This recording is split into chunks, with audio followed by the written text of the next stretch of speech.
রাহা আর মুনতাহা নিজেদের কাজে লেগে পড়ে। মুনতাহা সরিষার তেল গরম করে নিয়ে এসে মেয়ের হাতে পায়ে তালুতে মালিশ করে দিতে থাকে, আর রায়হান তাদের ফ্যামিলির ডক্টরকে ফোন করে তাদের বাসায় আসতে বলে দেয়। ডাক্তার আসার পূর্বেই রাহার জ্ঞান ফিরে আসে, কিন্তু দুর্বলতার কারণে কিছু বলতে পারছে না। ডাক্তার তার চেক আপ করে জানায়, বিপি প্রচণ্ড লো, খাওয়া দাওয়া ঠিক মতো করে না দেখা যাচ্ছে। আর যা বুঝতে পারছি, শারীরিক অসুস্থতা থেকে ও মানসিকভাবে কোনো কাজে ভীষণ ডিস্টার্ব। প্রপার কেয়ার না করলে যে কোনো সময় বড় কিছু ঘটে যেতে পারে। আমি ওষুধ লিখে দিয়ে যাচ্ছি, সেগুলো রেগুলার খাওয়ান, আর ওর মানসিক অবসাদ দূর করার চেষ্টা করুন। কথাগুলো মুনতাহা ও রাহাতের উদ্দেশ্যে বলে ডাক্তার। তারপর কিছু ঔষধ প্রেসক্রিপশন করে দিয়ে চলে যান। রাহাত রায়হানকে ঔষধগুলো নিতে পাঠিয়ে দেয়। মুনতাহাকে রাহার জন্য খাবার আনতে পাঠিয়ে দেন। মুনতাহা বেগম রাহার জন্য খাবার নিয়ে এসে রুমে ঢুকতে ঢুকতে শুনেন রাহাত বলছে, তুমি আজ পর্যন্ত যা চেয়েছো পাপা তাই তোমাকে এনে দিয়েছে, এইবারও তাই হবে।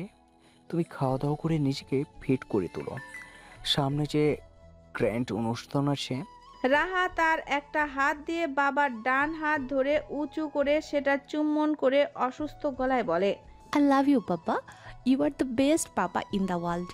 রাহাত ও মেয়ের কপালে স্নেহের পরশ দিয়ে বলে, পাপা আসলো I love you my princess. Muntaha তাদের কথার কিছুই বোঝে না, আর না সে বিষয়ে তেমন একটা মাথা ঘামায়। সে ঘরে ঢুকতে ঢুকতে বলে, হ্যাঁ, সব ভালোবাসা তো পাপার জন্যই। মামা তো বানের জলে ভেসে এসেছে, থাক, আমার কাউকে ভালোবাসা লাগবে না। যখন মাম্মা আকাশের স্টার হয়ে যাব, তখন ভালোবাসার জন্য আমায় খোঁজো। রাহাত হাসি মুখে মুনতাহার সবটা কথা শুনলেও শেষের কথাটা তার কেন জানি ভালো লাগেনি। নিমিষেই তার হাসি হাসি মুখটা গাম্ভীর্য তার আড়ালে ঢেকে পড়ে। মুনতাহা খাবারের প্লেট নিয়ে এসে তাদের সম্মুখে দাঁড়ালে রাহাত তার জায়গা ছেড়ে উঠে গিয়ে সেখানে মুনতাহাকে বসার জন্য জায়গা করে দেয়। মুনতাহা মেয়েকে আস্তে করে বসিয়ে দিয়ে তাকে খাইয়ে দিতে থাকে। রাহাত তাদের থেকে বিদায় নিয়ে নিজের অফিসে চলে যায়।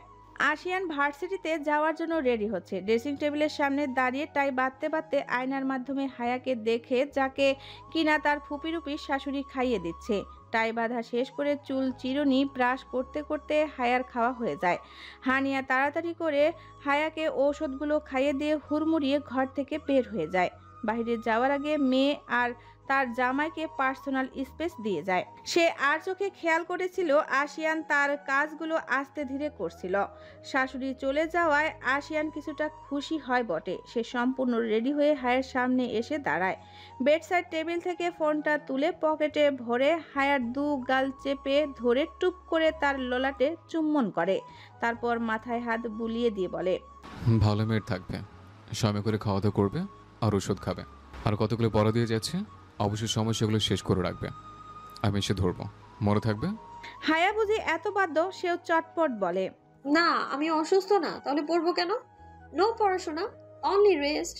আশিয়ান চোখ গরম করে বলে, টেনে দেব এক থাপ্পড় যদি কথা না শোনো, যা বলেছে তাই করবে। হায়া ভেংচি কেটে বলে, আমার বাবা এখন আমার কাছে আছে, আপনি আমায় থাপ্পড় মারলে আমিও বাবার সাথে চলে যাব, তখন আপনি হাত পা ছড়িয়ে কান্না করবেন।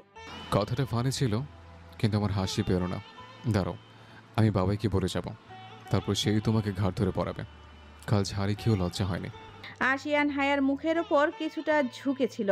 হায়া তার কথা শুনে তাকে ধাক্কা দিয়ে নিজের সামনে থেকে সরিয়ে দিয়ে বলে, জানতো অসভ্য লোক, শুধু ঝগড়া করে পায় তারা। আশিয়ান হাত ঘড়িতে তাকায়, দেখে তার ক্লাসের সময় হয়ে যাচ্ছে। আশিয়ান হায়াকে জ্বালানোর জন্য একটা শক্তপোক্ত চিমটি কেটে তার ল্যাপটপ ব্যাগ নিয়ে পোগার পা। হায়ার পায়ে ব্যথা থাকায় সে সাথে সাথে উঠে দাঁড়িয়ে আশিয়ানের পিছু নিতে পারছে না, তাই সেখানেই বসে চেঁচিয়ে বলে, সামনে পাই একবার, খামচে যদি আপনার চেহারা আফগানিস্তানের রিলিফ ম্যাপ না বানিয়ে দিয়েছি, তাহলে আমার নাম জেসমিন তালুকদার না। লাঞ্চ ব্রেকের আগে লাস্ট পেশেন্ট দেখা শেষ করে জাহান। পেশেন্টটাকে বিদায় দিয়ে জাহান চোখের চশমাটা খুলে চেয়ারে গা এলিয়ে দিয়ে বসে। চোখ বন্ধ করে কিছুক্ষণ সেভাবেই বসে থাকে। হঠাৎই মস্তিষ্কের নিউরনগুলো বিদ্রোহ করে বলে ওঠে, তোর মায়াবতীর কথা ভুলে গেলি জাহান? অসুস্থ মেয়েটার খোঁজখবর নেওয়ার জন্য তুই ছাড়া আর কেউই নেই যে। জাহান তড়াক করে চোখ খুলে টেবিলের এক কোণে পড়ে থাকা ফোনটা তুলে মেহরিমাকে কল দেয়। একটা রিং হওয়ার সাথে সাথেই কলটা রিসিভ হয় অপর পাশ থেকে। কোকিলি কণ্ঠে সুরে শোনা যায়।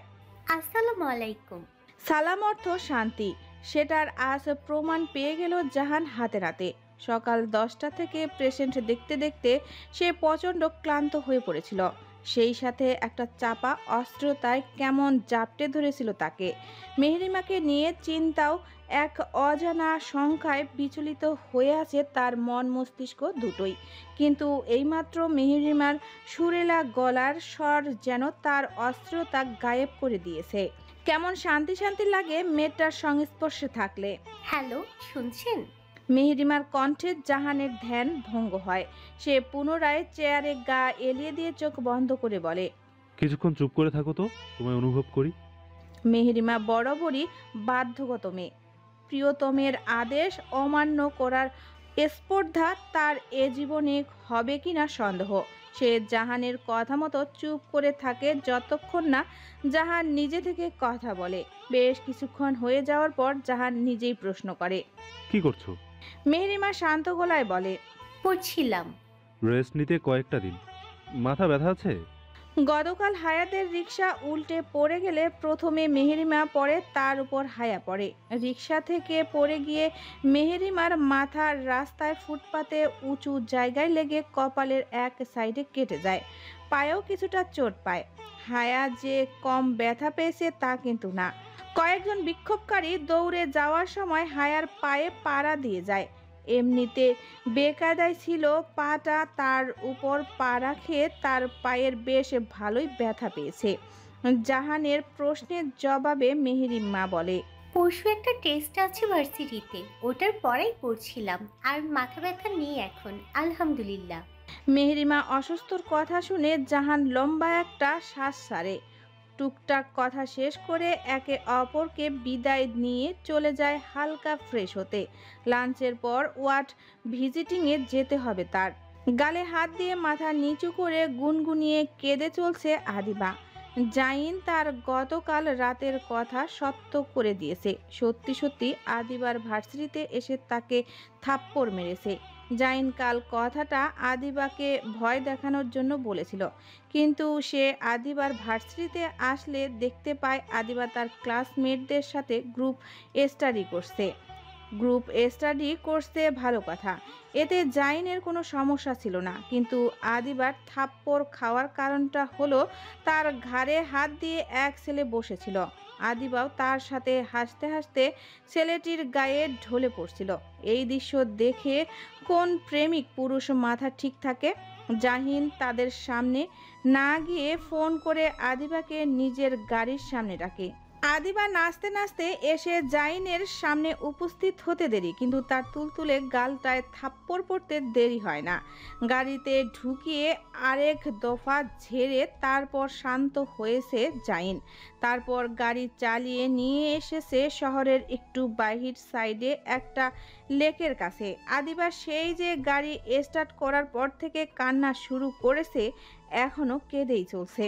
জাইন গাড়ি থামিয়ে সিটে গা এলিয়ে দিয়ে বসে থাকে চোখ বন্ধ করে। তার মতে সে ভুল কিছু করেনি।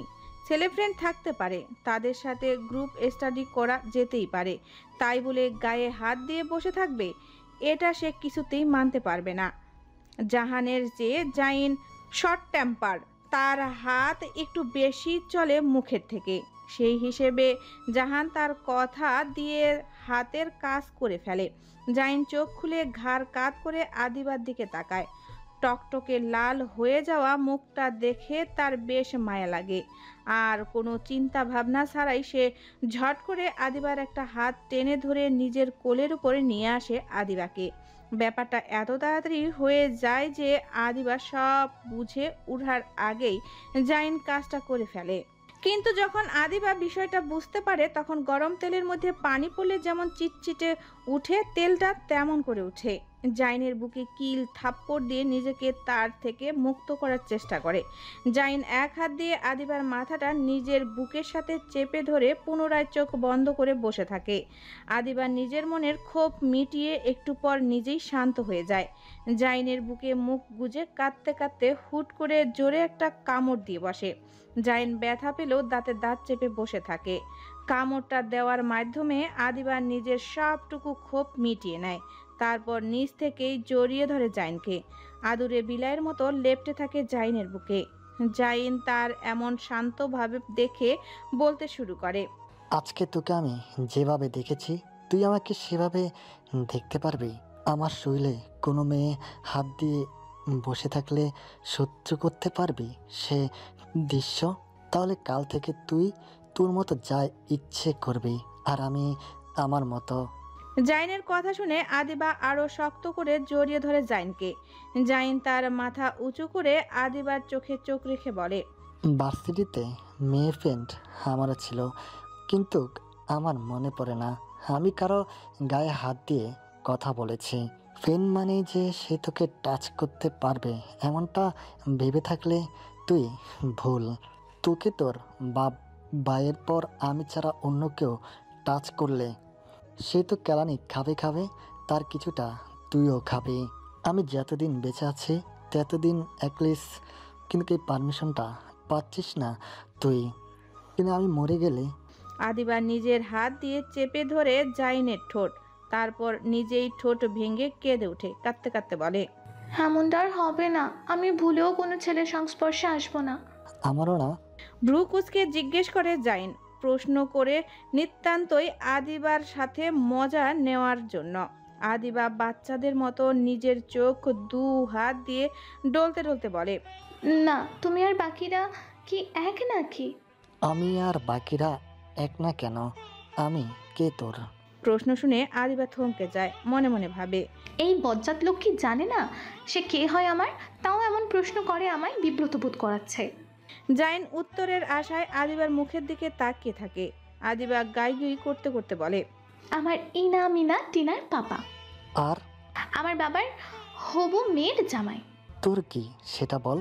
আমার ভালোবাসা, আমার ভালো থাকা, আমার সব তুমি। কথাটা বলে আদিবা জাইনের বুকে মুখ লুকিয়ে নেয়। প্রচণ্ড লজ্জা পাচ্ছে সে কথাটা শেষ করার পর। জাইন একটা তৃপ্তির হাসি দিয়ে আদিবাকে নিজের বুকের সাথে জড়িয়ে ধরে।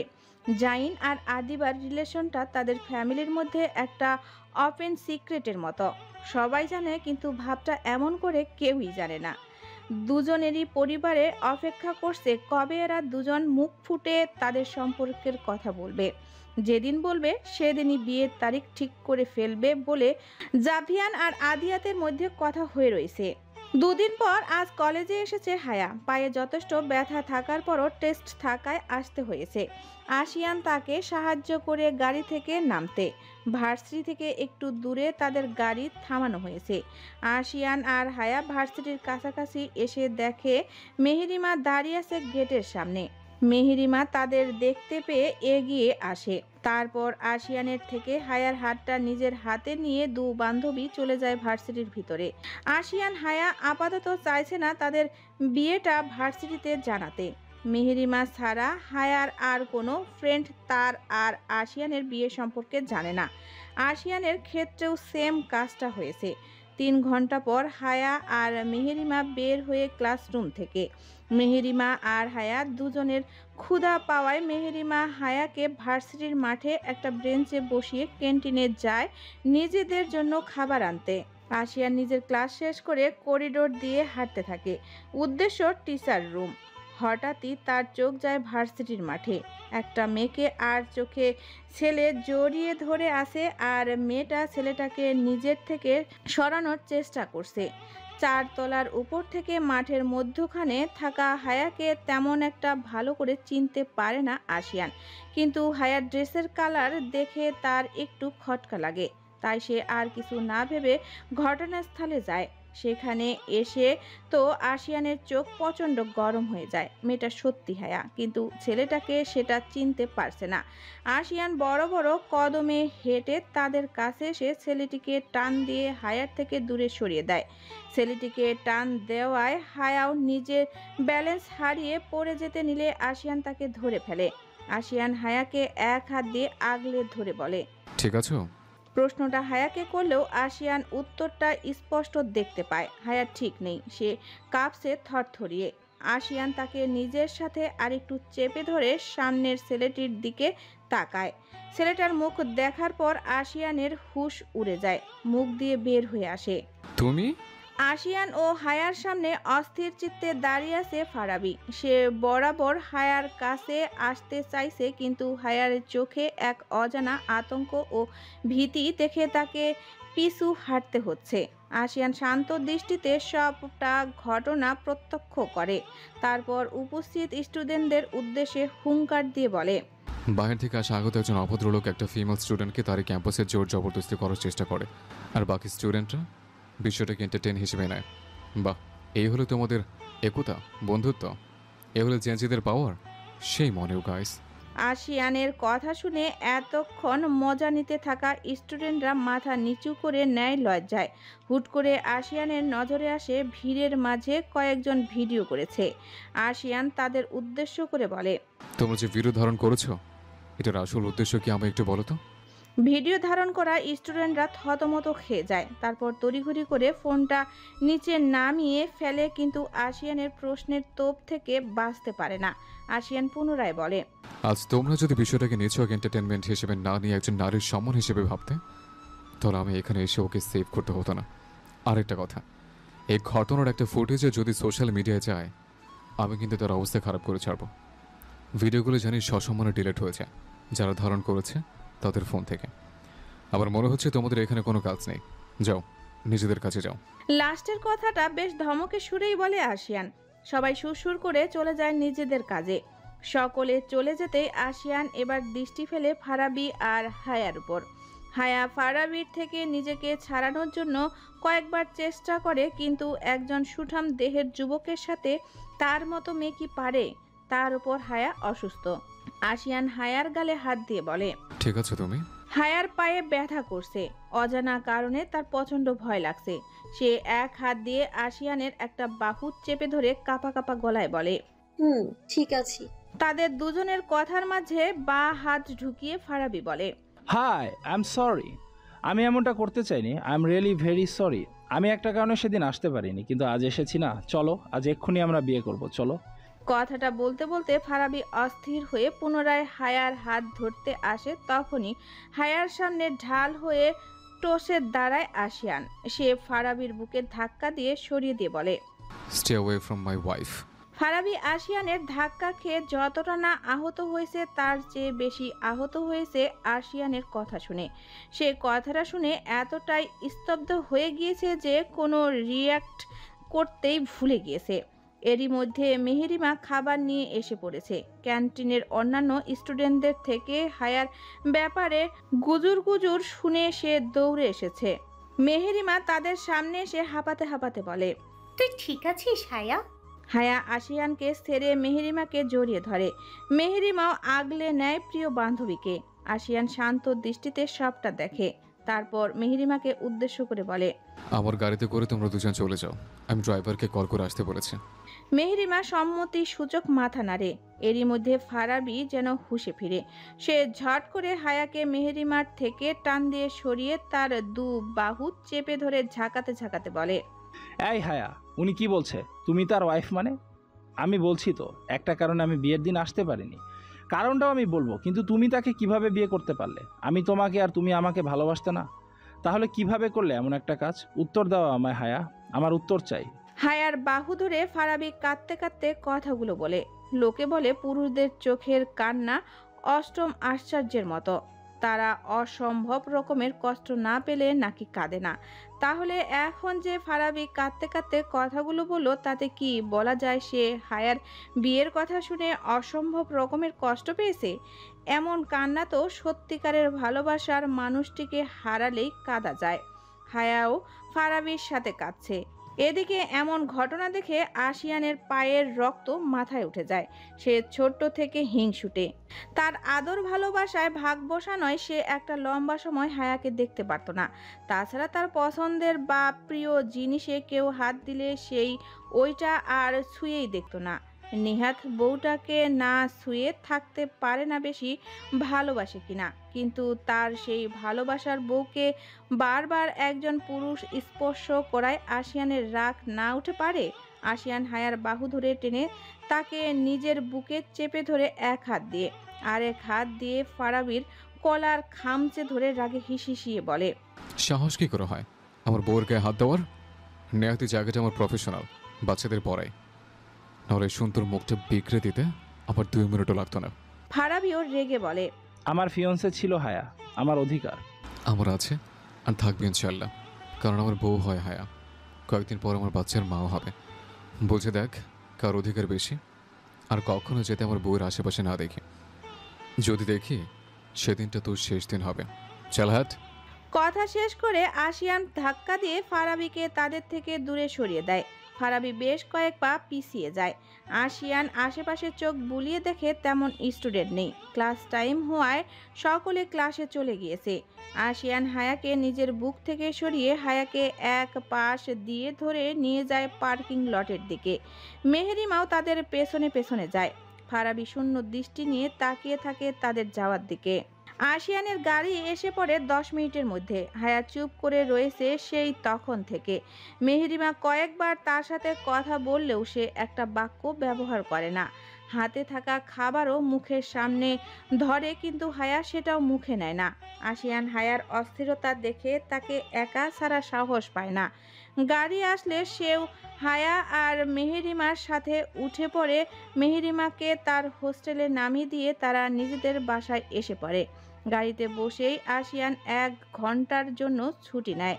তার নেক্সট ক্লাসটা তার আরেকজন কলিগকে আফ্রিক নেওয়ার অনুরোধ করলে সে জানায় সে নিয়ে নিবে ক্লাসটা। বাড়ির সামনে এসে গাড়ি থামলে আশিয়ান গাড়ি থেকে নেমে হায়াকে নামিয়ে তাকে কোলে তুলে নেয়। তারপর সেই অবস্থাতেই তাকে নিয়ে হাঁটা দেয় বাড়ির ভেতর। বাড়িতে তখন স্পর্শ, হানিয়া, রোজি বেগম আর মিস্টার তালুকদার ছিলেন। এই অসময়ে আশিয়ান এভাবে হায়াকে কোলে করে নিয়ে আসায় সবাই ভাবে সে আবার অসুস্থ হয়ে পড়েছে। আশিয়ান তাদের মিথ্যা বুঝিয়ে হায়াকে নিয়ে উপরে নিজের রুমে এসে পড়ে। রুমে এসে আশিয়ান নিজেই হায়ার বোরখা আর হিজাব খুলে দেয়। ওয়াশরুম থেকে কাপড় ভিজিয়ে এনে তার মুখ হাত মুছিয়ে দেয়। নিচ থেকে হায়ার জন্য হালকা খাবার নিয়ে এসে তার মুখের সামনে ধরলে হায়া সেটা মুখে নেয় না। আশিয়ান কয়েকবার আদর করে খাবার খাওয়ানোর চেষ্টা করে, কিন্তু হায়া একটারও রাও কাটে না। হঠাৎই হায়া হাইপার হয়ে ওঠে। আশিয়ানের হাতে থাকা খাবারের প্লেটটা ফেলে দিয়ে আশিয়ানকে ধাক্কা দিয়ে নিজের থেকে দূরে সরিয়ে দেয়। তারপর চিৎকার করে বলে, বলেছি না খাবো না। এখন এত দরদ কোথা থেকে আসে?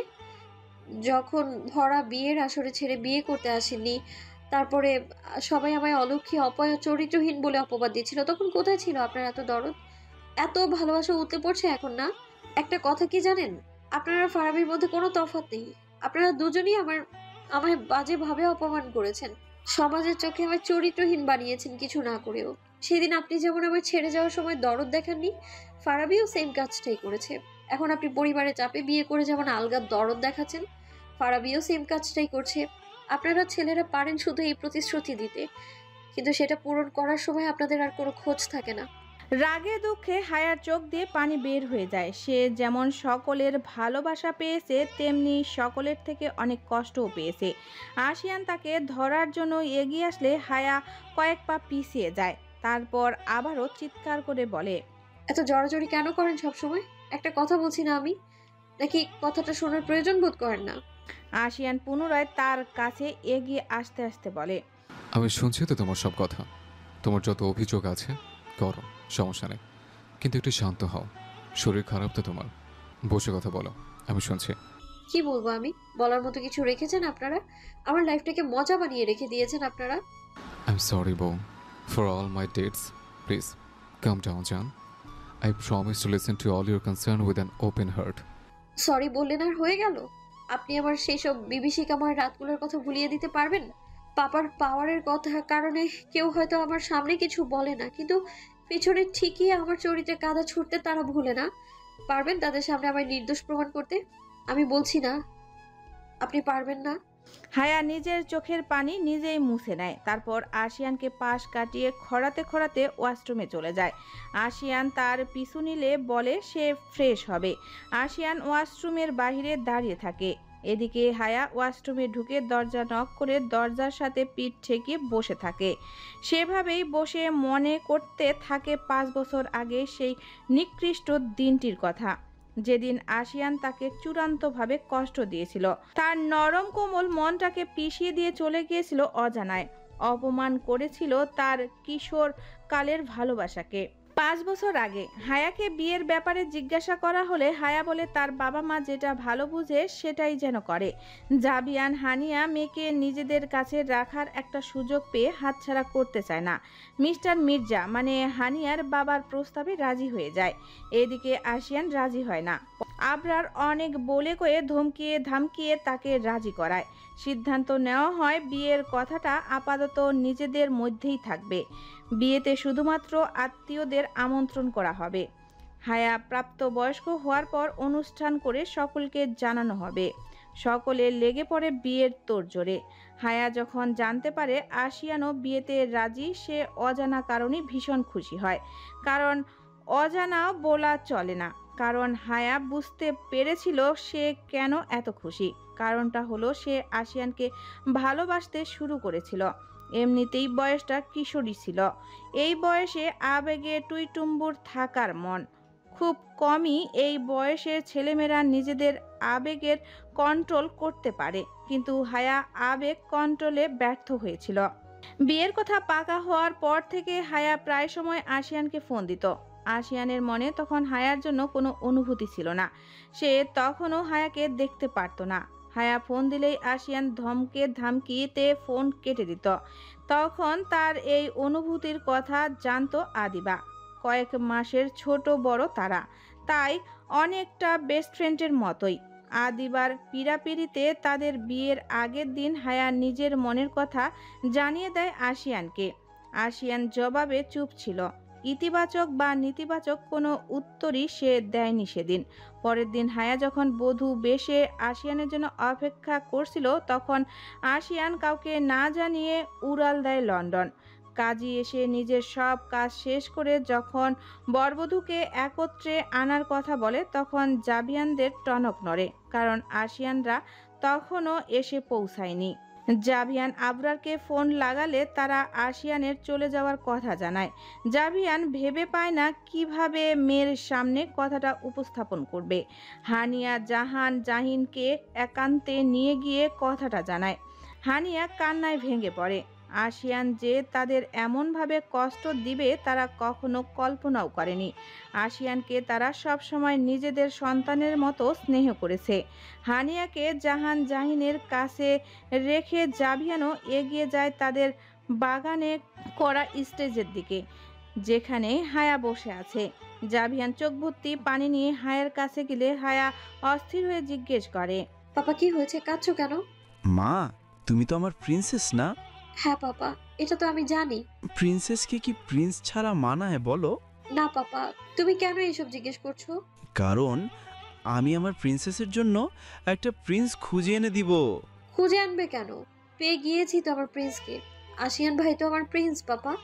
না মা, সে তোমার প্রিন্স না, he is a devil, a coward.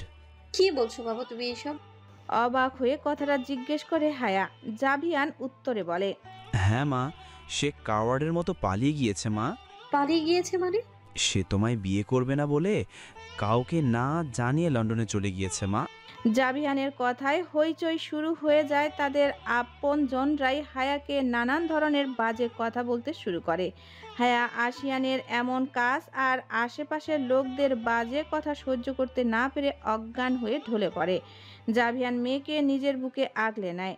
হায়া আশিয়ানের কাজে যতটা না ভেঙে পড়েছিল তার চেয়ে বেশি ভেঙে পড়েছিল তার আশেপাশের মানুষদের কথায়। আত্মীয় স্বজন ছাড়াও কিভাবে যেন কথাটা পুরো এলাকায় ছড়িয়ে পড়ে।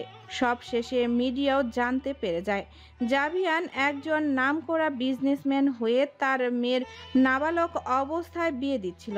তার উপর বিয়ের দিন বর না আসায় সকলে ভেবে নেয় নিশ্চয়ই হায়া এমন কিছু করেছে যার কারণে এত লুকোচুরি করে বিয়ে দেওয়া। সবার বাঁকা নজর, কটু বাক্য, বাজে অপবাদ সবটাই হায়াকে চুপচাপ মেনে নিতে হয়। এক সময় সে হায়া ভয়াবহ ডিপ্রেশনে ভোগা শুরু করে। সেই থেকে চঞ্চল দুরন্ত বাচাল হায়া হয়ে যায় চুপচাপ শান্ত ইন্ট্রোভার্ট। হানিয়া মেয়ের খবর নিতে তার রুমে এসেছিল। রুমে এসে প্রবেশ পূর্বেই সে সব কথা শুনতে পেয়ে যায়। হানিয়ার মাতৃমন সন্তানের কান্নায় অস্থির হয়ে পড়ে। আশিয়ানের সাথে বিয়ে হওয়ার পর থেকে হায়ার পরিবর্তন লক্ষ্য করছিল সে। মেয়েটা আগের মতো স্বাভাবিক চঞ্চল হয়ে উঠেছিল। হঠাৎই আবার নতুন ঝড় এলো মেয়েটার জীবনে। হায়া ওয়াশরুমে ঢুকে যাওয়ার পর হানিয়া তাদের রুমের দরজায় নক করে। আশিয়ান চকিত দৃষ্টিতে সেদিকে তাকায়। তার মাম্মামকে দেখে খানিকটা ঘাবড়ে যায়। তার ভয় হয় হায়ার কান্না শুনে যদি তার মাম্মাম আর বাবাই তাকে ভুল বুঝে পুতুল বউটাকে নিয়ে যায় তার কাছ থেকে। আশিয়ান নিজের ঘাবড়ে যাওয়াটা লুকিয়ে স্বাভাবিক হয়ে বলে, মাম্মাম আসো ভেতরে।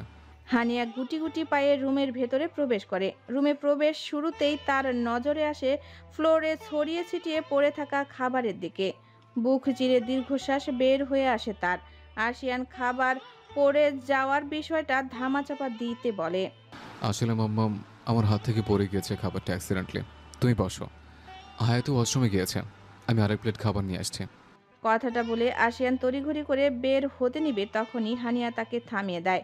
সে আশিয়ানের হাত ধরে তাকে ব্যালকনিতে নিয়ে যায়। তারপর বলে, আমি বুঝতে পারছি তোমাদের মধ্যে সমস্যা হয়েছে কোনো বিষয়ে। আশিয়ানকে থামিয়ে দিয়ে হানিয়া বলে, না মাম্মাম তেমন। আমায় আগে শেষ করতে দাও। আমি জানতে চাই না তোমাদের স্বামী স্ত্রীর মধ্যে ঘটনা, কিন্তু বাবা তোমার কাছে আমার একটাই অনুরোধ, আমার মেয়েটাকে আর কষ্ট দিও না। একবার ওর হৃদয় ভেঙেছিল, একেবারে চূর্ণ হয়ে গিয়েছিল। আমরা জানি কেমন করে টুকরো টুকরো হয়ে যাওয়া মেয়েটাকে আবার জোড়া লাগিয়েছি। আর এই সমাজ কথা তো তুমি জানোই, ওদের কাজই তো মেয়েদের দগ্ধানো, ধীরে ধীরে নিঃশেষ করে দেওয়া। আমার মেয়েটা ছোটোবেলা থেকেই প্রাণোচ্ছল ছিল, উচ্ছল বাতাসের মতো দৌড়ে বেড়াতো। এখন কেউ কিছু বললেই ভেবেও হাসতে ভয় পায়, দুষ্টুমি করতে ভুলে গেছে, কারণ সমাজ তাতেও দোষ খুঁজবে। ওর চোখের তারায় যে আলো ছিল সেটা নিভে গেছে, আমার মেয়ে বাঁচতে ভুলে গেছে। কথাগুলো বলতে বলতে হানিয়ার চোখের কোণ বেয়ে অশ্রু গড়িয়ে পড়ে। আশিয়ানের ভেতরের অপরাধ বোধটা আরও প্রখর হয়ে ওঠে। ছোটবেলার একটা জেদকে প্রাধান্য দিতে গিয়ে সে একটা হাসি খুশি ফ্যামিলিকে বিষাদের সাগরে ডুবিয়ে চলে গিয়েছিল নিজের স্বপ্ন পূরণ করতে। যে মাম্মাম বাবাই তাকে নিজের সন্তানের মতো ভালোবাসতো, তাদেরও অপমানিত হতে হয়েছে শুধুমাত্র তার একটি ভুল সিদ্ধান্তের জন্য।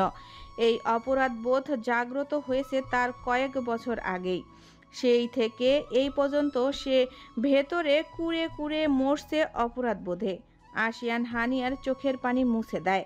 তারপর নিজের হাতের মুঠোয় থাকা হানিয়ার হাতটায় একটা চুম্বন করে বলে, আমি জানি আমার কোনো ভুলের ক্ষমা হয় না, কিন্তু আমি এটাও জানি আমার মাম্মাম বাবাই আমাকে তাদের সন্তানের মতো ভালোবাসে। আর সন্তানরা ভুল করলে বাবা মায়েরা তো তাদের হালকা বকাঝকা করে ক্ষমা করে দেয়। সেক্ষেত্রে আমায় ক্ষমা করে দিও তোমরা। আর হায়া, তাকে তো আমি এর জীবনে আর ছাড়ছি না। আমি তোমায় কথা দিলাম মাম্মাম, তাকে যতটা কষ্ট দিয়েছে তার চেয়ে দ্বিগুণ ভালোবাসা দিয়ে তার অতীতের সব কষ্ট ভুলিয়ে দেব। একদিন সে নিজে তোমাদের বলবে সে আমার সাথে কতটা সুখে আছে। মিলে নিও আমার কথাটা তুমি। হানিয়ার মনে চলতে থাকা ঝড়টা যেন নিমিষেই শান্ত হয়ে যায়। সে আশিয়ানের মাথায় হাত বুলিয়ে দিয়ে তার অগোছালো চুলগুলো গুছিয়ে দিয়ে বলে, দোয়া করি বাবা তোমরা সুখী হও।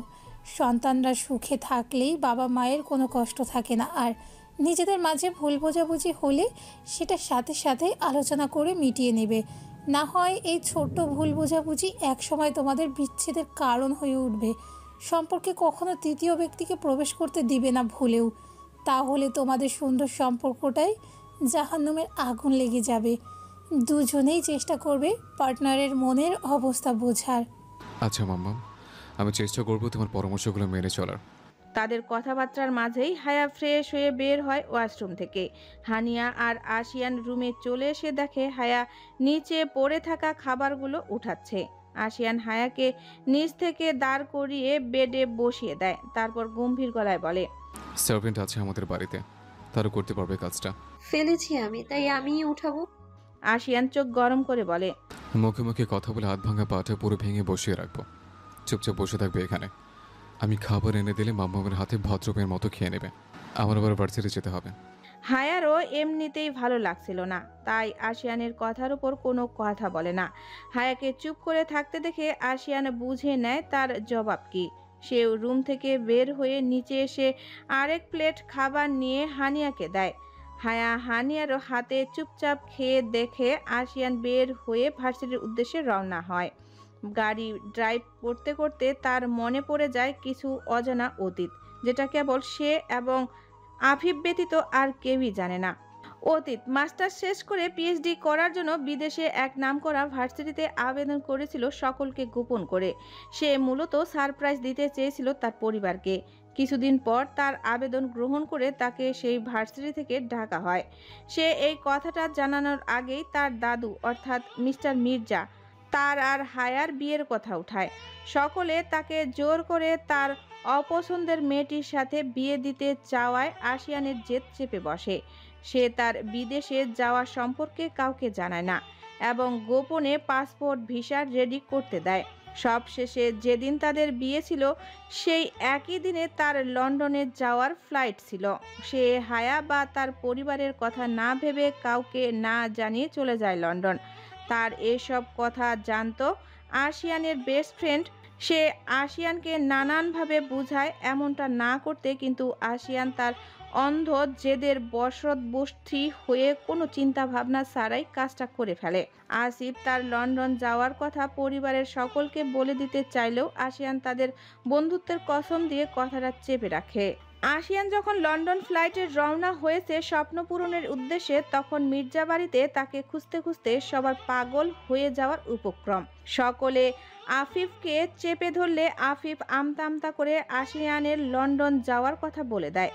মিস্টার মির্জা আশিয়ানের এহেন কাণ্ডে অসুস্থ হয়ে শয্যাশায়ী হয়ে পড়ে। তালুকদার বাড়িতে তখন আরেক ঝড় চলছে। পরিবারের এমন ভয়াবহ অবস্থা দেখে আবরার কঠোর মনে সিদ্ধান্ত নেয় যে সে আশিয়ানকে ত্যায্য করবে। আশিয়ান বিদেশে গিয়ে প্রথম কয়েকদিন পরিবারের উপর জেদ করে ভালো থাকার চেষ্টা করে ঠিকই, কিন্তু কয়েকদিন পর সে বুঝতে পেরে যায় পরিবার ছাড়া কেউ কখনো ভালো থাকতে পারে না। সে আফিফের মাধ্যমে পরিবারের খবর জানতে পারলে সে আরও বিচলিত হয়ে পড়ে। সেখানে যাওয়ার 6 মাস পর সে বাড়িতে ফোন করে। স্পর্শ মা হয়েও প্রথম কথা বলেনি। আশিয়ানের কণ্ঠ শুনলেই ফোন কেটে দিত। তারপর একটা সময় আর মুখ ফিরিয়ে রাখতে পারে না সন্তানের থেকে। একটা মাত্র সন্তান হওয়ায় সে তার মায়ের বেশি প্রিয় ছিল, কিন্তু আবরার তার জেদে অটল ছিল। সে প্রায় 2 বছর আশিয়ানের সাথে কোনো কথা বলেনি। আশিয়ান জাভিয়ান হানিয়ারকেও ফোন করে তাদের থেকে মাপ চায় এমন কাজ করার জন্য। হায়ার সাথে কথা বলতে চাইলে জাভিয়ান তাকে নিষেধ করে এ বিষয়ে তার সাথে কথা বলার জন্য। আশিয়ান আফিফের মাধ্যমে ইতিমধ্যে জানতে পেরেছিল হায়ার কথা। কেটে যায় 2 বছর। একদিন একটা ফ্যামিলি গেট টুগেদারের ছবিতে সকলের সাথে হাস্যোজ্জ্বল হায়াকে দেখে আশিয়ান প্রথমবারের মতো থমকে যায়। হায়ার মলিন মুখ জোড়া তালির হাসিটা আশিয়ানের মন কেড়ে নেয়। এর আগে সে হায়ার জন্য কিছু ফিল না করলেও সেদিন থেকে ফিল করা শুরু করে। সেই পোস্টটা ছিল আদিবার। সে আদিবার কাছ থেকে হায়ার আইডিটা নেয়। দোনোমনো করতে করতে এক সময় রিকোয়েস্ট পাঠালেও হায়া তার রিকোয়েস্ট অ্যাকসেপ্ট করে না। মেসেজ দিলে রিপ্লাই তো করেই না, বরং আশিয়ানকে ব্লক করে দেয়। আশিয়ানের জেদ চেপে বসে হায়ার সাথে কথা বলার। সে একটা ফেক আইডি খুলে মেয়ের নাম দিয়ে সেই আইডি দিয়ে রিকোয়েস্ট পাঠালে হায়া অ্যাকসেপ্ট করে। এরপর থেকে সেই আঁক বাড়িয়ে হায়ার সাথে প্রায়ই কথা বলতো। হায়া তাকে মেয়ে ভেবে কথা বলতো, অনেক কিছু শেয়ার করত। একদিন আশিয়ান সাহস করে হায়াকে জিজ্ঞেস করে, তুমি কি কাউকে ভালোবাসো বা পছন্দ করো হায়া? প্রশ্ন শুনে হায়া কিছু সময়ের জন্য থমকে গিয়েছিল। ভালো তো বেসেছিল একজনকে, নিজের কিশোরী বয়সের আবেগকে ভালোবাসা ভেবে বললে দিয়েছিল মনের কথা।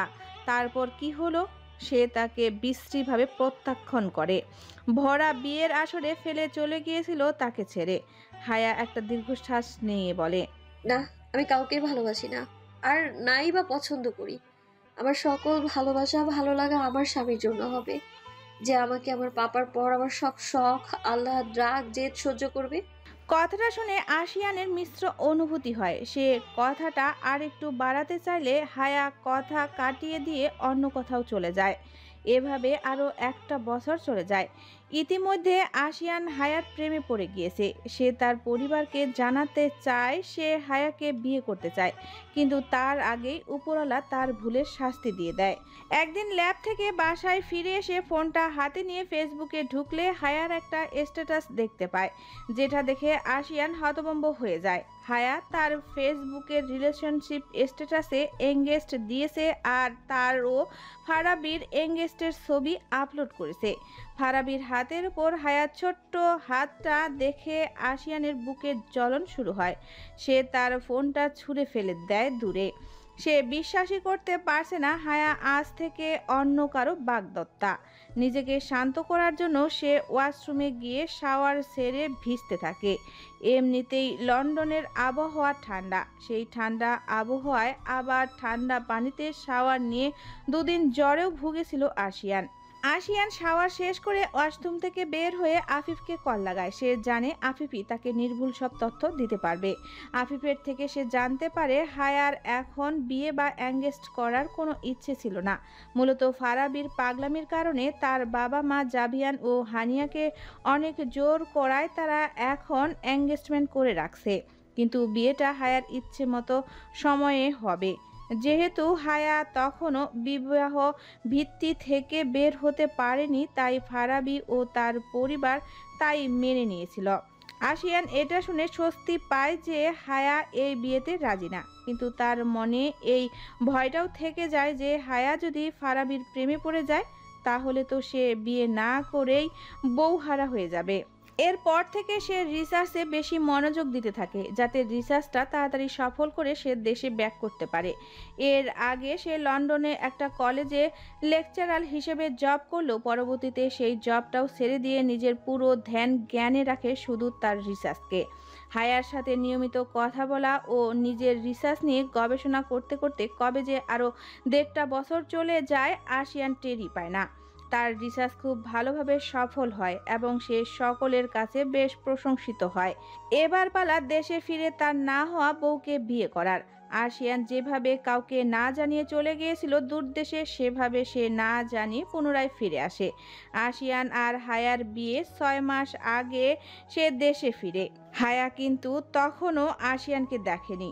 আশিয়ান জানে সে যেই ভুলটা করেছে তার কোনো ক্ষমা হয় না, কিন্তু সে আগের বিষয়টা নিয়ে মন থেকে অনুতপ্ত এবং এবার সে হায়াকে মন থেকে নিজের বউ হিসেবে মেনে নিতে চায়। সে হায়ার কাছাকাছি থাকার জন্য হায়ার ভার্সিটিতে সহকারী অধ্যাপক হিসেবে যোগদান করে। প্রথম দিন আশিয়ানকে দেখে হায়া ভেতরে ভেতরে রাগে ক্ষোভে ফেটে পড়লেও তার বাহিরটা ছিল বরাবরের মতোই শান্ত। সে আশিয়ানকে শুধু তার শিক্ষক ব্যতীত আর কিছু মনে করত না। আশিয়ান দেশে আসার পর একটা দিনও হায়া মির্জা বাড়ি যায়নি। একদিন আশিয়ান ক্লাস শেষ করে টিচার রুমের দিকে যাচ্ছিল, তখনই তার নজরে পড়ে ফারাবি কোন একটা বিষয় নিয়ে হায়ার সাথে ঝামেলা করছে। এক পর্যায়ে ফারাবি হায়ার হাত ধরে টানাটানি শুরু করলে তার মেজাজ গরম হয়ে যায়। সে দ্রুত সেখানে তাদের কাছে গিয়ে জিজ্ঞেস করে, এখানে কি হচ্ছে? আশিয়ানের এমন অপ্রত্যাশিত আগমনে হায়া ফারাবি দুজনেই অবাক হয়ে যায়। ফারাবি কিছু বলার আগেই হায়া শক্ত গলায় বলে, কিছু না স্যার, আমাদের পার্সোনাল ম্যাটার, তাই আপনাকে জানাতে চাচ্ছিলাম না। হায়ার কথাটা শুনে আশিয়ানের চোয়াল শক্ত হয়ে ওঠে। সে হায়াকে প্রতি উত্তরে কিছু বলবে তার আগেই হায়া ফারাবির হাত টানতে টানতে তার সামনে থেকে চলে যায়। সেদিনই আশিয়ান ঠিক করে নেয় সে যেভাবেই হোক হায়াকেই বিয়ে করবে। তার কিছুদিন পরই শুনতে পায় হায়া আর ফারাবির বিয়ে। আশিয়ান এমন সংবাদ শুনে বিচলিত না হয়ে ঠান্ডা মাথায় আফিফের সাথে প্ল্যান করে কিভাবে ফারাবিকে সরিয়ে আশিয়ান বর হবে। আফিফ তাকে এমন কাজে সাহায্য করতে চায় না, কিন্তু আশিয়ান যেন তেন ভাবে তাকে রাজি করিয়ে নেয়। প্ল্যান অনুযায়ী বিয়ের দিন ফারাবির এসএসসি পড়ুয়া বোনকে তারা কিডন্যাপ করায়, আর ফারাবিও তার পরিবারকে হুমকি দেয় তারা যাতে আজ বিয়েতে না যায়। ফারাবির পরিবার নিজেদের মেয়েকে বাঁচাতে বিয়ের দিন আসে না। এদিকে দ্বিতীয়বার মেয়ের বিয়ে ভেঙে যাচ্ছে দেখে জাভিয়ান না পেরে আশিয়ানদের কাছে হায়ার বিয়ের প্রস্তাব রাখে। আশিয়ান এমন সুযোগ হাতে পেয়ে তা চটজলদি লুফে নেয়। হায়া এমন কথা শুনে বলেছিল, আমি সারা জীবন কুমারী থাকবো, কিন্তু তাও এই লোকের সাথে বিয়ে করব না। তোমরা আমায় বারবার বিয়ে নিয়ে এমন চাপ দিতে পারো না। কিন্তু সেদিন তার কথা কেউ শুনেনি। সবাই নানানভাবে বোঝানোর পরও যখন হায়া রাজি হচ্ছিল না, তখন জাভিয়ানের হায়াকে নিজের কসম দেয় বিয়েটা করার জন্য। জাভিয়ান যেমন মেয়ের অন্তঃপ্রাণ, হায়াও তেমন বাবা বলতে পাগল। সেদিন বাবার কসমের কারণেই হায়া বিয়েটা করেছিল। আশিয়ান তার ও হায়ার বিয়ের দুদিন পরই ফারাবির বোনকে ছেড়ে দিয়েছিল। তার এই সব অপকর্মের কথা আসিফ ব্যতীত আর কেউই জানে না। বর্তমান আশিয়ান গাড়ি চালাতে চালাতে বিড়বিড়িয়ে বলে, তোমায় বাবার দৃষ্টায় যদি নিজেকে হারিয়ে ফেলতে হয় তাও রাজি আমি। পৃথিবী জ্বালিয়ে ছাই করে দিলেও শেষ ছাইও খুঁজে নেব তোমায় আমি, কারণ আমার সব শেষ, সব শুরু তুমি। রাহাতের হাতে ঘড়ি পরিয়ে দিয়ে মুনতাহা একটু পেছনে সরে দাঁড়ায়। রাহাত শেষবারের মতো চুল চিরুনি চালিয়ে নিয়ে মুনতাহার মুখোমুখি হয়ে দাঁড়িয়ে বলে, মেয়েটার তো বয়স কম হলো না? ইদানিং ওর বিয়ে নিয়ে ভাবছেন? মুনতাহা স্বামীর এহেন কথা শুনে একটু অবাকই হয় বটে, কারণ কয়েক মাস আগেও তিনি এ বিষয়ে রাহাতকে বললে রাহাত জানায় সে এখনই মেয়ের বিয়ে দিবেন না, মেয়েকে সে অনেক দূর পর্যন্ত পড়াতে চান। কিন্তু সেই রাহাত আজ এমনটা বলছে শুনে তার অবাক হওয়া। তাও সে হাসি মুখে বলে, বেশ তো, আমি কি ঘটক ডাকবো, নাকি আপনার কোনো ছেলেকে আমাদের মেয়ের জন্য পছন্দ হয়েছে? রাহাত পকেটে ফোন ঢুকাতে ঢুকাতে বলে, মেয়ের মনে যে একজন আছে সেটা কি জানো? মুনতাহা অবাক হয়ে বলে, না তো, রাহা তো আমায় এমন কিছুই জানায়নি। তা জানবে কেন? মেয়ের কোনো খবরই তো জানো না। কিছুদিন আগে যে অসুস্থ হয়ে পড়লো সেটাও এই কারণে হয়েছিল। ভীষণ বিতৃষ্ণা নিয়ে কথাগুলো বলে রাহাত। মুনতাহা বিচলিত হয়ে বলে, তাহলে তো জল অনেক দূর গড়িয়ে পড়েছে, তাড়াতাড়ি ওর একটা ব্যবস্থা করতে হবে। আচ্ছা, আপনাকে কি রাহা বলেছে ও কোন ছেলেকে পছন্দ করে? সে এবং আমাদের চেনাজানার মধ্যে। এখন আসছে, বাকি কথা রাতে এসে বলবো। রাহাত মুনতাহার মনে শ্বাস পেয়ে ঝুঁকিয়ে দিয়ে চলে যায়। মুনতাহা তার পেছনে ডাকতে নিয়েও ডাকে না।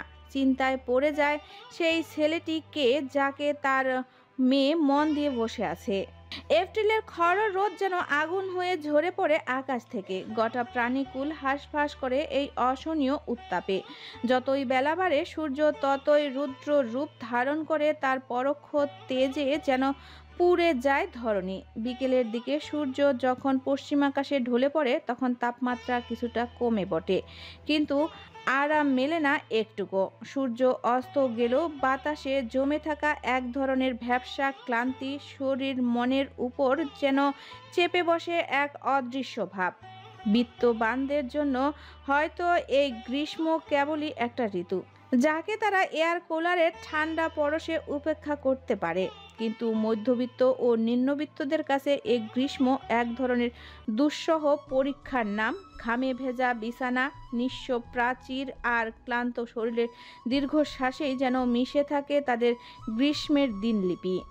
দুপুরের আহার সম্পাদন করার পর হায়ার মাথা ব্যথায় থাকায় সে হালকা ডোজের একটা ঘুমের ঔষধ নেয়, যার কারণে সেই যে দুপুরে ঘুমিয়েছে সন্ধ্যা হয়ে যাওয়ার পরও হায়ার ঘুম ভাঙেনি। আশিয়ান বাসায় এসে তাকে ঘুমন্ত অবস্থায় পায়। সে নিজের মতো ফ্রেশ হয়ে নিচে গিয়ে হালকা নাস্তা করে উপরে চলে আসে। হায়া জেগে থাকলে এতক্ষণে তাদের ঠুনকা ঠুনকি শুরু হয়ে যেত। হায়া যেহেতু ঘুমন্ত, তাই আশিয়ানও নিজের জন্য ঘুমটা ফরজ করে নেয়। সে আস্তে আস্তে বেডে উঠে হায়ার বুকের উপর শুয়ে তার কোমর দু হাতে চেপে ধরে চোখ বন্ধ করে নেয়। আশিয়ানের কাঁধে এক পাহাড় সমান কাজ। ভার্সিটিতে টেস্ট এক্সাম চলছে, সেগুলোর খাতা কাটা লাগবে। তার উপর বাবার কোম্পানিতে একটা নতুন প্রজেক্ট, সেও হাত লাগাচ্ছে। এবার সেটাও বহু কাজ বাকি, কিন্তু সে সব কাজ ফেলে বউয়ের বুকে মুখ গুজে একটা শান্তির ঘুম দেওয়ার প্রস্তুতি নিচ্ছে। শরীর ক্লান্ত থাকায় অল্প কিছু সময়ের ব্যবধানেই আশিয়ান ঘুমিয়ে পড়ে। ঘুমন্ত হায়া নিজের অজান্তেই স্বামীকে আরও শক্ত করে নিজের সাথে আগলে নেয়। হায়ার ঘুম ভাঙে রাত 12:30টায়। অস্বস্তি ও গরমের জন্য ঘুমটা ভেঙেছে মূলত তার। পিটপিট করে চোখ খুলে তাকালে নিজের উপর একটা ভর অনুভব করে হায়া। চোখ ঘুরিয়ে নিজের বুকের দিকে তাকালে সেখানে তার অপ্রিয় বরকে দেখতে পেয়ে চোখ জোড়া বড় বড় হয়ে যায়। সে বুঝে উঠতে পারে না এই লোক তার বুকের উপর ঘুমিয়ে আছে কেন। সে আলতো করে ধাক্কাতে ধাক্কাতে আশিয়ানকে ডাকতে থাকে, এই শুনছেন? এই আসিয়ান ভাই, উঠেন আমার উপর থেকে, বালিশে গিয়ে শুয়ে পড়ুন। ধুরা আটার বস্তা। অনবরত ধাক্কাধাক্কি ও ডাকাডাকিতে আশিয়ানের স্বাদের ঘুমটা ভেঙে যায়। সে ঘুমু ঘুমু কণ্ঠে বলে, কি হয়েছে বউ, ডাকছো কেন এই মাঝরাতে? আশিয়ানের ঘুম জড়ানো কণ্ঠ শুনে হায়ার কিছু একটা হয়ে যায়। কেমন ঘোর লাগানো কণ্ঠ আশিয়ানের। হায়া একটা ফাঁকা ঢোক গিলে বলে, নিজের জায়গায় গিয়ে শুয়ে পড়ুন। আমি তো আপনার ভিড়ে চ্যাপটা হয়ে গেলাম রে ভাই। আশিয়ানের ঘুমটা পুরোপুরি ছেড়ে যায় হায়ার কথা শুনে। সে আস্তে ধীরে হায়ার বুক থেকে মাথা উঠিয়ে তার দিকে তাকায়। ব্যালকনির দরজা খোলা থাকায় সেখান দিয়ে আসা আলোয় সে বেশ ভালো মতোই হায়াকে দেখতে পারে। অনেক সময় ঘুমানোর কারণে হায়ার মুখটা ফুলে টমেটো হয়ে রয়েছে। হালকা তৈলাক্ত মুখটা আশিয়ানকে প্রচণ্ড আকর্ষণ করছে। মন চাইছে এই মেয়েটাকে নিয়ে ডুব দিতে ভালোবাসার দুনিয়ায়। আদরে আদরে ভরিয়ে দিতে ইচ্ছা করছে তার হায়াকে। নিজেকে কন্ট্রোল করতে না পেরে আশিয়ান হুট করে হায়ার দু গাল চেপে ধরে তার কপালের মধ্যখানে নিজের ওষ্ঠ উষ্ণ স্পর্শ করে দেয়। কোনো তাড়াহুড়া ছাড়াই বেশ খানিকটা সময় নিয়ে সে কাজটা করে। আকস্মিক এমন আক্রমণে হায়া কিছুটা ভড়কে যায়। সে নিজের চোখ জোড়া খিচে বন্ধ করে নিয়ে আশিয়ানের বক্ষ তলে পড়ে থাকে। আশিয়ান নিজের মনকে শান্ত করে হায়ার কপাল থেকে ওষ্ঠ সরিয়ে আনে। তারপর ডান গাল থেকে হাত সরিয়ে সেখানটায় মুখ ডুবিয়ে ঠেসে চুমু দেয়। অপর গালটাতেও সেম কাজটাই করে। হায়ার থেকে সরে এসে উঠে বসে। পা দুটো বেড থেকে বের করে ঝুলিয়ে বসে বড় বড় শ্বাস নিয়ে নিজেকে শান্ত করে। তারপর বসা থেকে উঠে শরীরটা ডানে বামে কয়েকবার ঘুরিয়ে একটু চাঙ্গা করে নেয়। হায়াও ততক্ষণে উঠে বসেছে। সে কোনো কথা না বলে চলে যায় ফ্রেশ হতে। আসলে সে কথা বলার জন্য এনার্জি পাচ্ছে না। প্রচণ্ড ক্ষুধা পেয়েছে তার। তাড়াতাড়ি করে ফ্রেশ হয়ে এসে মুখটা মুছে সে স্যুট লাগায় নিচে যাওয়ার উদ্দেশ্যে। কিন্তু বাদশাদে তার অনাদরের বর। আশিয়ান হায়ার হাত টেনে নিজের কাছে নিয়ে এসে বলে, আজকের মতো রোমান্টিক রাতে লাফাচ্ছে কেন? আমার গলা জড়িয়ে বসে থাকলে তো পারো নাকি সাহস নেই? সামনে আসলেই গলে পড়ো। রাতটা যেন হঠাৎ করেই অন্যরকম হয়ে উঠেছে। কালো মেঘে আকাশ ঢাকা, মাঝে মাঝে গর্জে উঠছে। ঠান্ডা হাওয়া জানালার পর্দা নাচিয়ে দিচ্ছে ধীরে ধীরে। ঠিক যেমন অনামূর্ত ভালোবাসা নাড়িয়ে দেয় অবচেতন অনুভবগুলোকে। সারা দিনের ক্লান্ত করিয়ে তোলার রোদের তেজও যেন হার মেনে নিয়েছে এই রহস্যময় রাতের কোমল স্পর্শে। চারপাশে ছড়িয়ে পড়েছে এক অনিবার্জনীয় শীতলতা। আর সেই শীতলতার ভেতরেও যেন জমে আছে অদ্ভুত এক উষ্ণতা ভালোবাসার। না বলা কথার, চোখে চোখ রাখার। এই মুহূর্তটা সৌন্দর্যে হারিয়ে গিয়ে আশিয়ান বলেছিল কথাটা। তার কণ্ঠে ছিল এক রাস কোমলতা, চোখে এক গভীর মুগ্ধতা। যেন প্রকৃতির মতো করেই সেও আজ বলতে চায় কিছু চুপি চুপি, মনের সবচেয়ে নরম কোণ থেকে। হায়া নিজেকে ছাড়াতে ছাড়াতে বলে, আপনার রোমান্টিক রাতের খেতায় আগুন, ক্ষুধায় পেটে নাড়ি ভুড়ি বের হয়ে আসার উপক্রম হয়েছে, ছাড়ুন বলছি। লাস্টের কথাটা একটু ধমকে সুরেই বলে হায়া। আশিয়ান তার কথা শুনে ছেড়ে দিয়ে মুখ গোমরা করে দাঁড়িয়ে থাকে। হায়া রুম থেকে বাহির হওয়ার ঠিক আগ মুহূর্তেই হাঁটা থামিয়ে দিয়ে কিছু একটা ভেবে পেছনে ঘুরে তাকায়। আশিয়ানকে উদ্দেশ্য করে হায়া জিজ্ঞেস করে, আপনি খেয়েছেন? আশিয়ান ট্রাউজারের পকেটে হাত ঢুকিয়ে বলে, খাবো কিভাবে? আমার পুতুল বউটা না খেয়ে ঘুমাচ্ছে, আমি কি খেতে পারি? একটা মুখ ভেঙচি দেয় হায়া। তারপর বলে, ফ্রেশ হয়ে আসুন, আমি খাবার নিয়ে আসছি। কথাটা বলে 1 মিনিটও দাঁড়ায় না, চলে যায় নিচে নিজেদের জন্য খাবার আনতে। অন্যদিকে হায়ার কথা শুনে আশিয়ানের মুখে হাসি ফুটে। হায়া খাবার নিয়ে আসলে আশিয়ান আর সে খাবার খেয়ে নেয়। এটো প্লেটগুলো ধুতে হায়াকে সাহায্য করে আশিয়ান। সব গুছিয়ে রুমে আসলে হায়া খেয়াল করে তার চোখে ঘুমের ঘাও নেই। সে একবার বই খাতা নিয়ে নাড়াচাড়া করে তো আরেকবার ব্যালকনিতে যায়। ঘরের মধ্যে হাঁটাচলা করে। আশিয়ান ল্যাপটপে কাজ করতে করতে সবটা বিষয়ই আর চোখে প্রত্যক্ষ করে। শেষে না পেরে বলেই দেয়, এমন হাঁটাহাঁটি করছে কোনো রুমের মধ্যে? আমার ডিস্টার্ব হচ্ছে। আর ঘুমাচ্ছ না কেন? হায়া কোমরে 2 হাত রেখে বলে, সেই দুপুরে ঘুমিয়ে রাত 12টায় উঠলাম। ঘুমের কারখানা খুলে বসেছি আমি। এতক্ষণ ঘুমানোর পর কোন মানুষের ঘুম আসে আবার? আশিয়ান ভাবে, ঠিকই তো, আমি সন্ধ্যায় ঘুমানোর পরও যদি আমার ঘুম না পায়, এই অলসের ডিব্বা তো সেই দুপুরে ঘুমিয়েছে। আশিয়ান গলা খাকারি দিয়ে বলে, তাহলে পড়ালেখা করো, সামনে মাসে তোমার এক্সাম। আমি কিন্তু ফার্স্ট ক্লাস চাই, নাহলে আমার কলিগদের সামনে আমার নাক কাটা যাবে। সেটা আপনি না বললেও আমি আনার চেষ্টা করব। আর নাকের কথা বললেন, যেই না একটা বোচা নাক, সেটা আবার কাটার কি টেনশন? হায়া মুখ তেরা বাঁকা করে কেমন নিয়ে যে কথাটা বলবে। আশিয়ানকে হেনস্থা করার একটা সুযোগও সে মিস করতে চায় না। আশিয়ান তার কথা শুনে নিজের নাকে হাত বুলিয়ে বলে, আমার নাক ঠিকই আছে, বরং তোমার নাক উঁচু বাপের মতো। তোমার নাকটা একটু বেশি উঁচু, যার কারণে বাকিদের নাককে বোঝা মনে হয়। হায়া তেরে মেরে আশিয়ানের সামনে সে আঙ্গুল নাচিয়ে বলে, এই খবরদার, আমার পাপাকে নিয়ে কিছু বলবেন না একদম। আপনার বোচা নাক তাহলে ঘুষি দিয়ে আরো বোচা করে দিব আমি।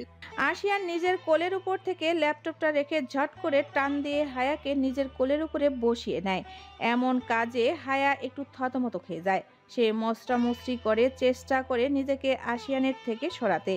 আশিয়ান হায়ার কোমরের দুপাশে হাত রেখে নিজের মুখটা হায়ার ঘাড়ে রেখে ফিসফিসিয়ে বলে, ঘুরতে যাবে? আশিয়ানের এমন ফিসফিসিয়ে কথা বলায় হায়ার কেমন একটা ঘোর লেগে যায়। আশিয়ান তার কোমরে হালকা চাপ দিয়ে বলে, কি হলো, যাবে নাকি আমি একাই চলে যাব? হায়া কাপা কাপা গলায় বলে, যাবো। হায়ার এমন থেমে থেমে বলা কথা শুনে আশিয়ানের ঠোঁটের কোণে হাসি ফোটে। সে হায়াকে নিজের সাথে আরেকটু চেপে ধরে বলে, তাহলে সুন্দর করে বলো দেবো, আশিয়ান আমি আপনার সাথে ঘুরতে যেতে চাই। হায়া আশিয়ানের নাম মুখে নেবে, এ কথাও হায়া জীবনে বলবে। হায়া যাও একটু ঘোরের মধ্যে ডুবে গিয়েছিল। আশিয়ানের কথা শুনে তার ঘোর টোর সব টাটা বাই বাই হয়ে গিয়েছে। সে আশিয়ানকে বলে, ছাড়ুন আমায়, আমার পাপা আমায় সিনিয়র সিটিজেনদের সম্মান করতে শিখিয়েছে। Senior citizen? সেটা আবার কে? কেন আপনি? হায়ার কথা শুনে আশিয়ানের মাথা ঘুরে যায়। হ্যাঁ, সে মানছে সে হায়ার থেকে একটু বেশি বড়, তাই বলে তাকে সিনিয়র সিটিজেন বলে আখ্যায়িত করবে? আশিয়ান কপট রাগ নিয়ে বলে, এই মেয়ে, সিনিয়র সিটিজেন কাকে বলছো? জানো আমার বয়স কত? জানবো না কেন? গুনে গুনে আমার থেকে 9 বছরের বড় আপনি। আমার 21 হলে আপনার 30 চলছে। দেখেছেন, বয়সের ভারে নিজের বয়সটাও ভুলে গিয়েছেন আপনি। হায়া আশিয়ানকে রাগানোর জন্যই কথাটা বলে, বরং কিছুটা সফলও হয় বটে। আশিয়ান হায়াকে নিজের কোলের উপর থেকে নামিয়ে উঠে দাঁড়ায়। কাবার থেকে একটা শার্ট নিয়ে সেটা পরতে পরতে বলে, আমি বুড়া বলা না, দেবো না তোমাকে আমার সাথে। এত রাতে তুমি একা থাকো, আমার রুমের পেছনে বটগাছে বসবাস করে পেতনিদের সাথে আড্ডা দাও, আমি চললাম। আশিয়ানের ঘরের পেছনে আসলে একটা বটগাছ আছে। সেটা অন্যের প্রপার্টির ভেতরে হওয়ায় কাটা হয়নি। ছোটবেলায় এই বাসায় আসলে আশিয়ান তাকে ভয় দেখানোর জন্য বলতো ওই বটগাছে নাকি পেতনি আছে। প্রতিদিন গভীর রাতে তার রুমের বেলকনির সামনে দিয়ে নাকি ঘোরাঘুরি করে। এসব শুনে হায়া অনেক ভয় পেয়ে যেত। এখনও সেই ভয় কাটিয়ে উঠতে পারেনি। হায়া তরাক করে নিজের জায়গা ছেড়ে দৌড়ে আশিয়ানের পেছনে গিয়ে তার শার্টের এক কোণ চেপে ধরে বলে, ও আশিয়ান ভাই, নিয়ে যাও না আমাকেও সাথে করে। এমন কেন করছো? এই শয়তান হলে হয় বলো এত? না হলেও আমি হব। প্রথমত, তুমি আমার কথা শোনোনি। দ্বিতীয়ত, আমার সিনিয়র সিটিজেন বলে অপমান করেছ। এসব কারণে আমি তোমায় নেব না, একা যাব ঘুরতে এই রাতের বেলা। কথাটা বলে আশিয়ান হায়ার হাত ছাড়িয়ে দরজার দিকে হাঁটা দেয়। রুম থেকে বের হবে ঠিক তখনই আশিয়ান শুনতে পায় কিছু অদ্ভুত কথা। হায়া বলছে, ওই মাফুতো বর নিয়ে যান না আমায়ও আপনার সঙ্গে করে ঘুরতে। আশিয়ান পেছন ঘুরে বলে, মাফুতো বর? এটা আবার কেমন ডাক? হায়া তার কাছে আসে গুটি গুটি পায়ে। তারপর আশিয়ানের শার্টের একটা বোতাম ধরে সেটা খুঁটতে খুঁটতে বলে, আপনি তো আমার 2 দিক দিয়ে কাজিন না? মায়ের দিক দিয়ে মামাতো ভাই আর পাপার দিক থেকে ফুফাতো ভাই। এখন আপনাকে যদি শুধু মামাতো বর বা শুধু ফুফাতো বর ডাকি তাহলে ইনজাস্টিস হয় না? সবগুলো সম্পর্ককে জাস্টিস দিতে এই ডাকটা আবিষ্কার করলাম। সুন্দর হয়েছে না নামটা? মিটমিটিয়ে হেসে কথাগুলো জিজ্ঞেস করে হায়া। এদিকে হায়ার এমন অদ্ভুত ডাক আর লজিক শুনে আশিয়ানের মাথা দুটো চক্কর দিয়ে ওঠে। মেহু? জি? মেহেরিমার এই ছোট্ট একটা উত্তরে জাহানের দম বন্ধ হয়ে আসে ভালো লাগায়। তার খুব করে ইচ্ছে হয় মেহেরিমাকে তার বুকে নিয়ে সে সারা রাত গল্প করবে। ইচ্ছে হলে আলতো করে শুয়ে দিবে ভালোবাসার পরশে। কখনো বা ঠোঁট কাটা কিছু কথা বলে লাজে রাঙিয়ে দিবে মেয়েটাকে। কি করছো? পড়ে উঠলাম। আপনি? তোমার কথা ভাবছি। ছোট করে মনের কথা জানিয়ে দিল জাহান তার প্রেয়সীকে। জাহানের কথা শুনে মেহেরিমার গাল লাজে লাল হয়ে যায়। লোকটার সাথে যখনই কথা বলে তখনই কোনো না কোনো কারণে মেহেরিমা এমন লাল টুকটুকে রূপ ধারণ করবেই, অথচ জাহান কিন্তু তেমন কিছুই বলে না। মেহেরিমা শুনছো? জি বলুন। চলো না আমরা বিয়ে করে ফেলি। তোমায় নিজের চোখের আড়ালে রাখা আমার জন্য কতটা কষ্টের তুমি বুঝতে পারো না। জাহানের কথা শুনে মেহেরিমা আবারও লজ্জা পেয়ে যায়। সে মিনমিনিয়ে বলে, আঙ্কেল আন্টি কি আমায় মেনে নেবেন? তোমায় বউ করে নিয়ে আসি, দেখবে তোমায় আমি আদর করার সুযোগই পাচ্ছি না। তুমি সারাদিন আম্মুর সাথে লেপ্টে থাকবে আর আদর পাওয়ার জন্য। জাহানের কথা শুনে নিঃশব্দে তৃপ্তির হাসি দেয় মেহেরিমা। তার যথেষ্ট ভালো ধারণা হয়ে গিয়েছে জাহানের পরিবার সম্পর্কে, যেখানে সেই ফ্যামিলির দুজন সদস্য তার মতো এসে অচেনা অজানা এতিম মেয়েকে এতটা ভালোবাসতে পারে। বাকিরাও এমনই ভালো মনের হবে হয়তো।